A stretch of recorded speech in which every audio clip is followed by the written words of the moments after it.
እንግዲህ ከገቢ ምንጩም በላይ ስራው አስደሳች ነው። ስለምወደውም ስራውን ደስተኛ ነኝ በመስራት።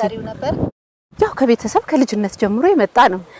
ከብቶች ማርባቱም ይሁን ማደለቡም ከቤተሰብ የተወረሰ ነው። አባቴ ስጋ ነጋዴ ነው።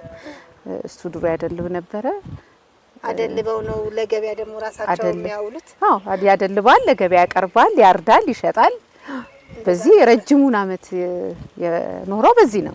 ስለዚህ ከልጅነት እስከ እውቀት እያየሹ ያደግሹ ስራ አለ። አዎ እንዴት እንደሚደልብ ምን እንደሚፈልግ ስራው ማንን እንደሚፈልግ ስራው በደንብ ታውቂዋለሽ? በደንብ ነው የማውቀው። አዎ በደንብ አውቃለሁ። ምን ያህል የሚታለቡ ላሞች አሉ አሁን ላይ? 18 የሚታለቡ አሉ።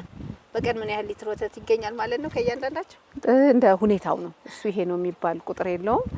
20 የሚሰጣል፣ ቀንሶ ደግሞ 12 የሚሰጣል፣ ከፍታው ደግሞ እስከ 28 ምንም የሚሰጡ አሉ።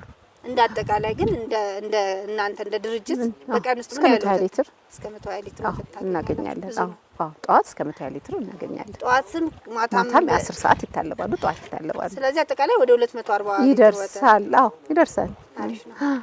ስለዚህ እነሱን እንያቸው ደግሞ